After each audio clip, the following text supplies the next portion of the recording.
As per the Turkish president, more than 8,000 people so far have been pulled out from buildings destroyed by the earthquake, thanks to a huge international rescue operation.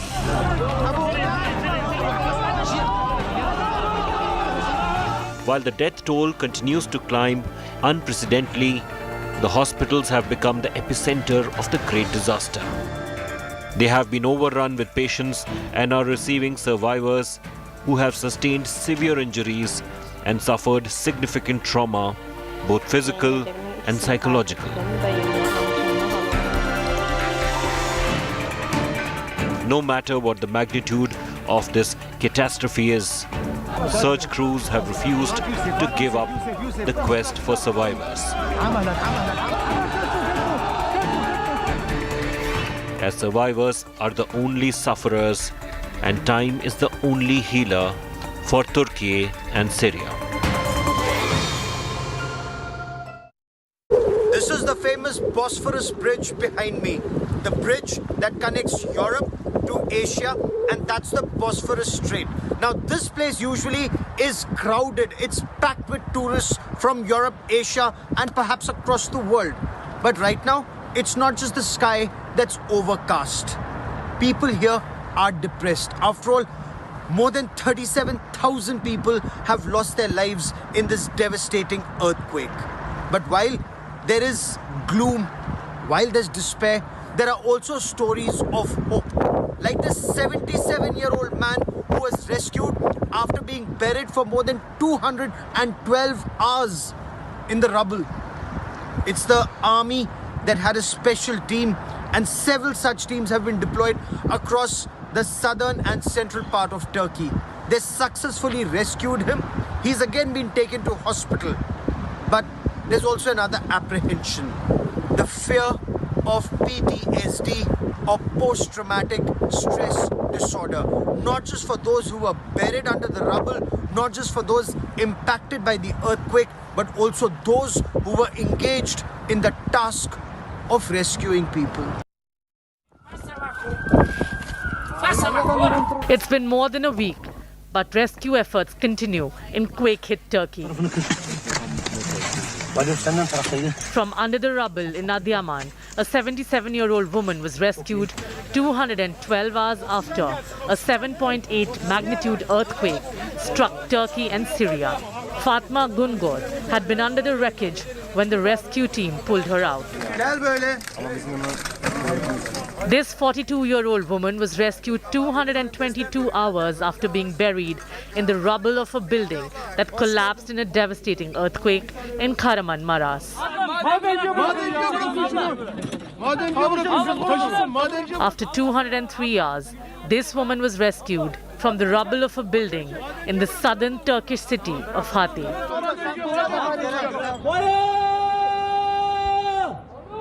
International rescue teams, along with locals, have not given up hope, and they are still on their toes to rescue every life from under the rubble.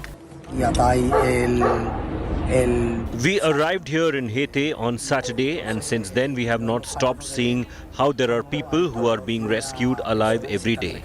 So we think there's still a chance there are people below the rubble, and we should keep looking. Yes. Not only human life, even pets are precious, like this furry best friend of a family that lost its home in the earthquake.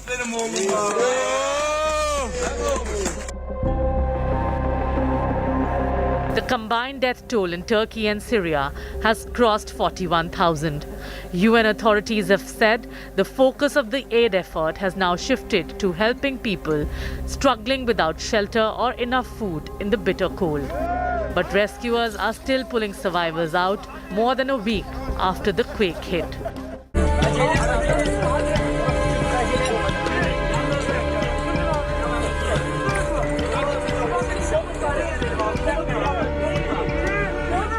Amid death, disaster and despair, and race to save lives from under massive piles of rubble, tales of miracle rescue, survival and hope. A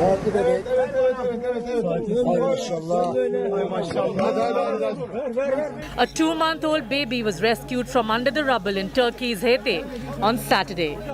The toddler remained buried under the massive chunks of concrete for 128 hours after the killer quake.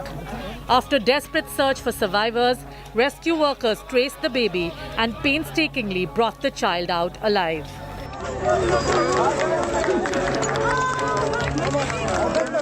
As onlookers clapped, cheered, and shed tears of joy. Over life triumphing over death, the baby was immediately taken to the hospital for medical checks. Ne tatlısı. He? Geleceksin yanıma. Geleceksin yanıma. Gel.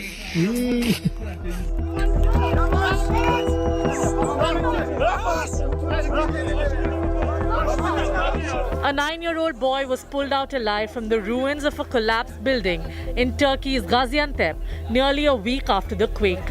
Jubilant rescue workers whisking him away on a stretcher for treatment. Amidst the devastation, rescue teams from India and across the world continue to save as many lives as possible before it's too late.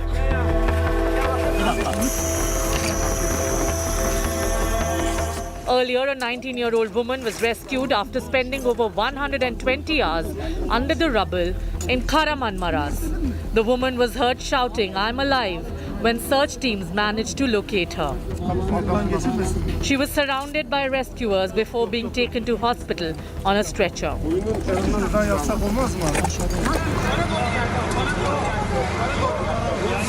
In another miracle rescue, a Spanish team dug out a 50-year-old woman who had been under the rubble of a collapsed building for over 144 hours. Thousands of rescue workers are scouring through flattened neighborhoods despite freezing weather, and tales of survival come as major morale boosters for these saviors.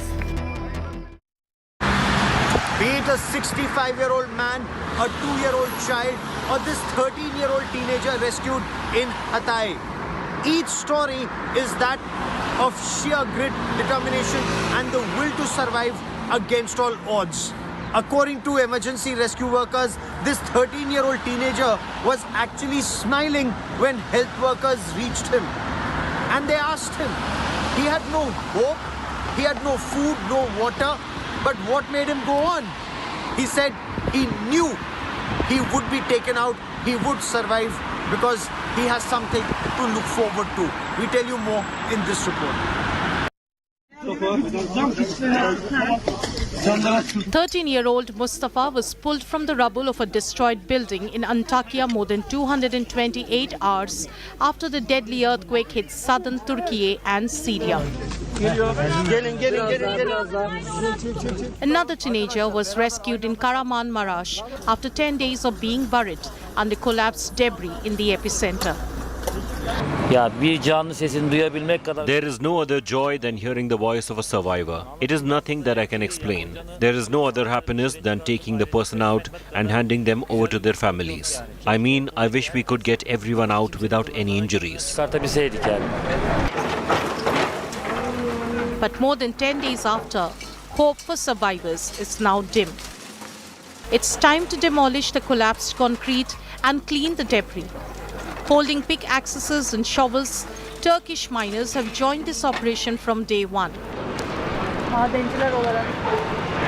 On the streets in Hatay province, surrounded by piles of debris from buildings and cars destroyed by one of the worst earthquakes in Turkey's modern history, they still strain their ears for the feeble voice of the survivor. As miners, we are very used to this kind of pain.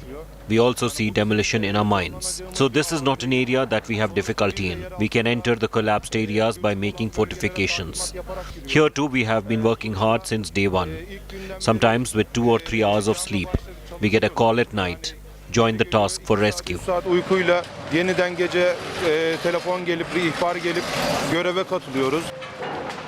Like in case of each disaster, Turkey now faces the challenge of a possible epidemic outbreak.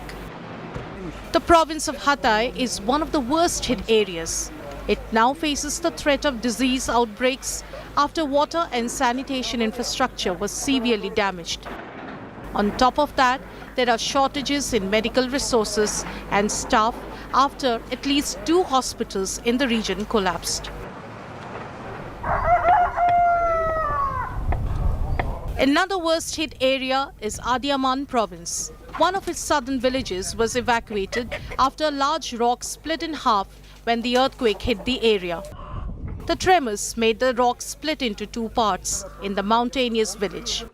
Another split happened on 15th of February, making one part of the rock dangerously lean on local houses. Ondan sonra tüm köyün halkı Our initial expectation from the state is to send somebody to smash this rock to ensure the safety of our homes. Then, once the state recovers, we want them to build us new houses in a safe area. Our other needs such as food and tents have been met. We don't have any problems. evlere doğru gitti, sabit durdu. Turkey's Disaster and Emergency Management Authority has confirmed that more than 4,300 aftershocks had hit the disaster zone since the initial massive tremor. Vallahi hayatımız diye bir şey kalmadı. I swear we no longer have a life. Because I'm extremely worried for my children, I send them out of the city. I am staying warm here outdoors by letting wood in a bucket. I sleep outdoors. This is not living really. We are passing our days with bread, soups and meals as part of the aid sent by people. We don't have a life anymore. We are afraid. I have not entered any building so far. Korkuyoruz. Yani ben şimdi de hala hiçbir binaya girmedim. But life goes on and the survivors of this horrific disaster need to heal, rehabilitate and learn to live again beyond all the gloom and doom. Volunteers and Turkish authorities are working hard to help the quake survivors cope with the trauma and beat the post-traumatic stress disorder through counseling and cheerful activities. Hadi şampiyon! Jimbo! Icardi! Turkey vowed on Sunday to thoroughly investigate anyone thought to be responsible for building collapses due to the country's devastating earthquakes nearly a week ago. The detention of 113 suspects has been ordered and arrests have already begun. This is the moment police detained the developer of one residential complex that collapsed as he prepared to board a plane at Istanbul airport for Montenegro on Friday evening, according to the Anadolu news agency. There was no immediate information on casualties from the 12-storey complex in Antakya. Anadolu said the man told prosecutors he didn't know why the complex collapsed and that his Montenegro trip was unrelated. Opponents of Turkish President Tayyip Erdogan have accused his government of not enforcing building regulations and of misspending taxes levied after the last major earthquake to make buildings more quake-resistant. Rescuers were still pulling survivors from rubble in both Turkey and Syria on Sunday, but chances of finding people alive are dwindling. The death toll across both countries has now risen above 28,000 and looked set to keep climbing. Drone footage from the Syrian town of Jindaris shows the scale of the destruction there. The disaster hit hardest in the rebel-held northwest, leaving many homeless for a second time after they were displaced by a decade-old civil war. Those seeking shelter in Turkey are now also facing security concerns. 2 German rescue organisations suspended work there on Saturday, citing reports of clashes. One rescue worker said she had seen looters in the city of Antakya, but that her group couldn't intervene because, quote, most of the looters carry knives. Erdogan has warned that anyone caught stealing will be severely punished.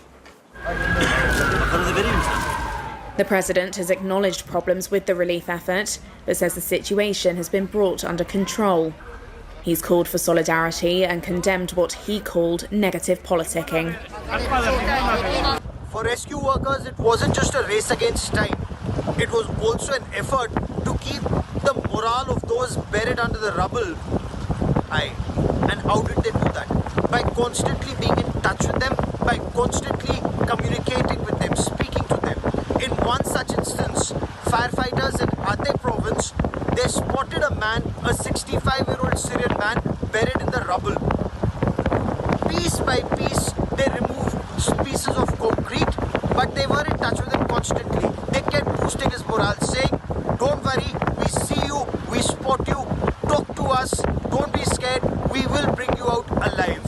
In some instances, we've seen that ourselves. There is this fiber optic cable that they would put inside with a camera, light and a microphone for two-way communication. And that gave those who were buried in the rubble hope. Help was on its way. Take a look at this. Nasser al-Waka sat crying for his wife and dead children, cradling baby clothes to his face. Rescue team has been able to pull out 2 of his children from under the debris. Another one too has survived. But Waka continues to wail. This note is from Heba. This is Heba, my eldest daughter who died.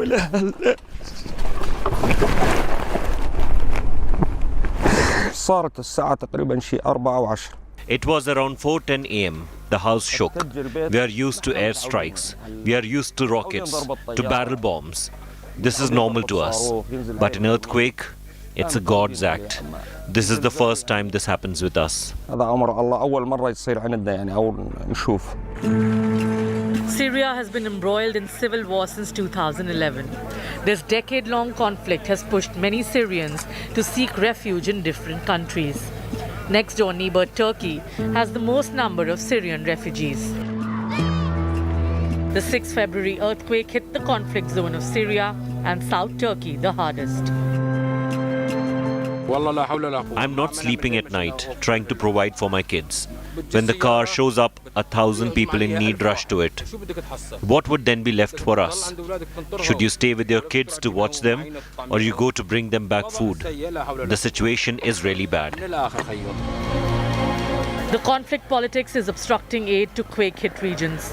On Thursday, an aid convoy from Syria's Kurdish-led region to earthquake-hit areas of the northwest was turned back. We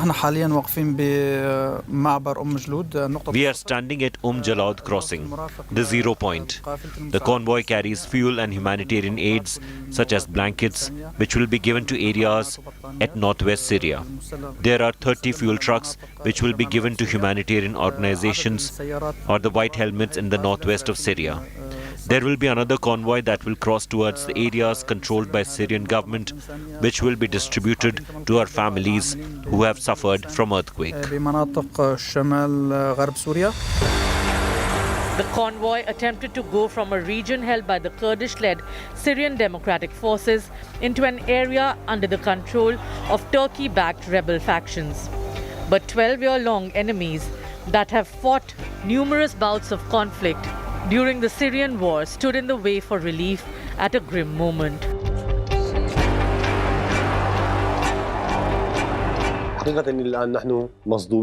We are actually shocked. It is astounding to us. Has delivering aid to people become a political issue? Or a crisis that we can't solve? Are we waiting for the sky to rain aid on us? We are Syrians, and we have announced that our territories and the whole area in northeast Syria is open for the entry of aid from any party whatsoever.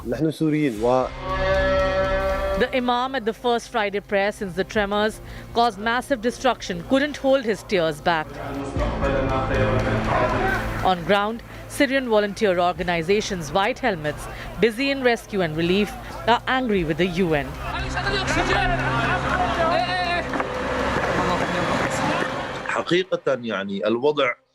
Let me describe to you the situation in an honest manner.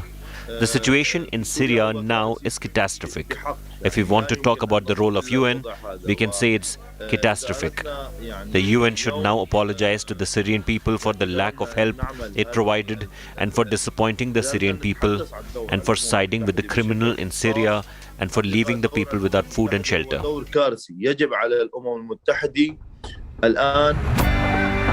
Though the UN is yet to respond to White Helmets' accusations, the International Organization for Migration said it was running out of stocks in northwest Syria and called to open more border crossings from Turkey to tide this hour of crisis. Northwest Syria where 90% of the population depends on humanitarian assistance, is a big concern. We have reached the people there, but we need to replenish our stocks. We are running out of stocks, and we need access to bring new stocks in. The border crossing is open now, but we need to get new border crossings open. Syrian President Bashar al-Assad and his wife visited the quake-hit areas on Friday. They say that the West gave priority to politics over the humanitarian situation. But this is not true. To give priority to something over another, both situations must exist. As such, the political situation exists, but the humanitarian situation is non-existent for the West. The politicization of the situation is a normal thing, but the human feeling does not exist, neither now nor in the past. For 600 years, the Western occupation is based on the killing and looting of people. But those working on ground since the first hours of the earthquake to rescue and help people are the reason that 5-year-old Ahmed today is the sole survivor of his family. They are the reason for Jama Biazid to find his year-and-a-half-old toddler amid chaos. Beyond the politics, conflict and complaints of lack of infrastructure and facilities, these rescue workers are working hard to save life from rubble. They are the Syrian heroes in this moment of crisis. The earthquake devastation in Turkey and Syria is finding a rise in discrimination by some Turks against the millions of Syrian refugees in their country, who are being blamed for some of the looting in damaged cities, robbing damaged shops and homes. Anti-Syrian slogans, such as "We don't want Syrians" and "Immigrants should be deported," have been trending on Twitter. Syrians left homeless by the earthquake say they have been kicked out of emergency camps. It was a shelter for all people, and suddenly at 2 a.m. they kicked us out. They took us, we don't know who. People came and knocked on our door at 2 a.m., put us in buses and took us somewhere else where we stayed. The kids were sleeping. We've been in this situation for a week and we're suffering. Resentment towards Syrians is not new. There are 4 million refugees here who fled the Syrian civil war. They're seen by some as cheap labor taking Turkish jobs and resources, but the earthquakes have exacerbated it. Mustafa Ali is a former Syrian opposition politician. Now, he's running a makeshift shelter in Mersin for about 250 Syrians, half of whom are children, after they faced racist slurs. He says he agreed with local authorities to keep them apart from shelters for displaced Turks. I personally think separating housing is a good thing. In cases like this, there are some details that no side, not the authorities or the cooperating sides and the NGOs, have a possibility to follow up on details that we can do without in emergency situations like this. هم في مثل هذه الحالة الطارئة بغنى عنها يعني. أنا أعتقد أن الفصل كان ناحية إيجابية. هناك اختلاف ثقافات. I think separating is a good thing. There is a difference in cultures, in the ways of life, in the language. So this separation might resolve a lot of these problematic details that both they and us can do without. التي نحن وهم بغنى عنها يعني. More than 37,000 people have so far lost their lives, and as rescue workers continue with the task, this race against time, to be able to rescue people on the 9th and the 10th day, each person rescued actually spurs the entire community to continue to fight on against all odds. That is all we have for you on this special broadcast from Istanbul in Turkey. Many thanks for watching. News and updates continue on India Today. Stay with us.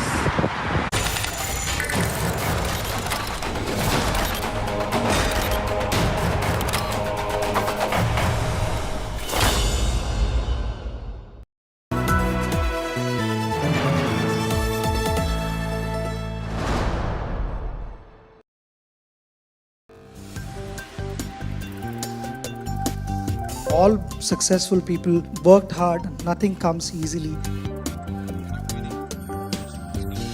Sometimes you need to just cross that mental barrier. Once I come in, काफी process oriented. stark difference. मैं जब दोनों medal को ले रहा था और मैं बोल रहा था कि दो ही है हमारे पास मेडल है इंडिया में और दोनों आज मेरे हाथ में है. The very fact that you're opening the India Today conclave with a session on Olympic sport tells me that we've made progress.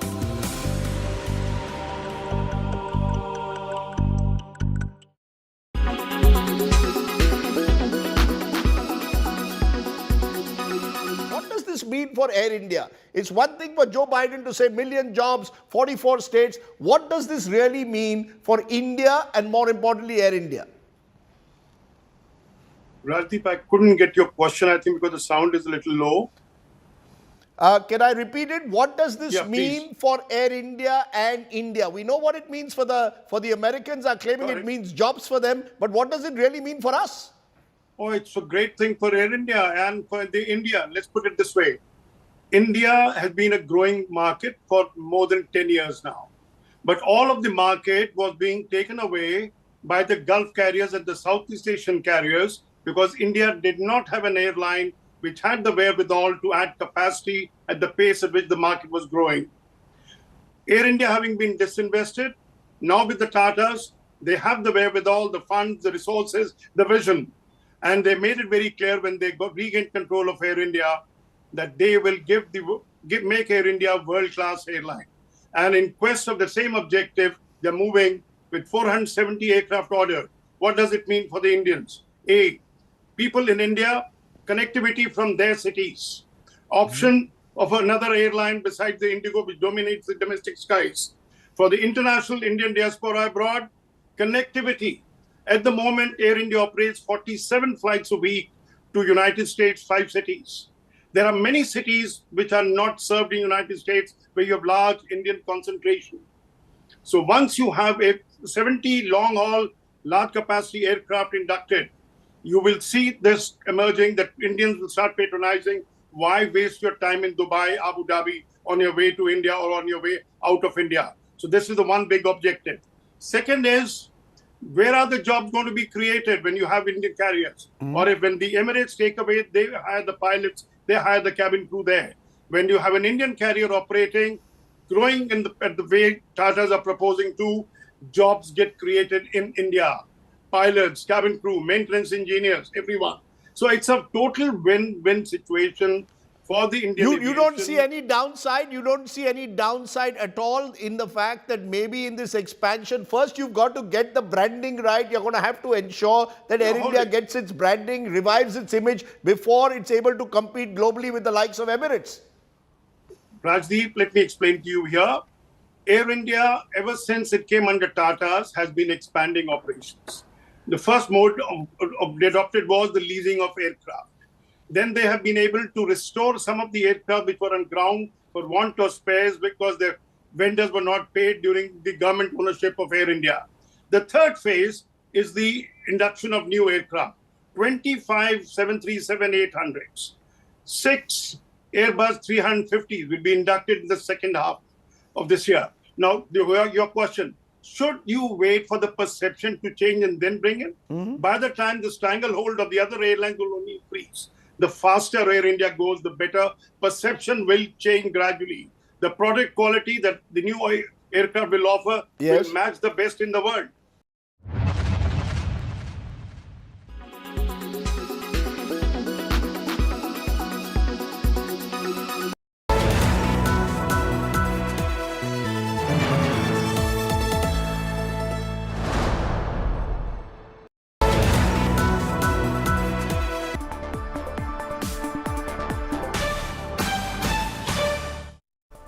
Very good evening and thanks so much for being with us here on India Today. You're watching the Business Today show with me, Chaiti Narula. Let's begin this broadcast with the top stories first. Global gains and return in foreign buying aid sentiment as benchmark eke out modest gains. Nifty closing just above those 18,000 levels while Sensex closing a flattish day of trade above 61,000. RBI grants in principal note to 32 online payment aggregators allowing continued operations. Amazon Pay, CAMS and Google, Reliance, Zomato amongst the notable entities with a go-ahead. The central bank returns applications of players like Paytm and Pay. Gautam Adani backed Adani Power's planned 7,000 crore deal to acquire thermal assets of DB Power collapses. The move sets the Adani Power stock in motion to settle with gains of nearly 5%. India's largest mortgage lender, HDFC, raises a whopping 250 billion rupees in the country's largest privately placed corporate bond issue. The company sells 10-year bonds at a coupon of 7.97%.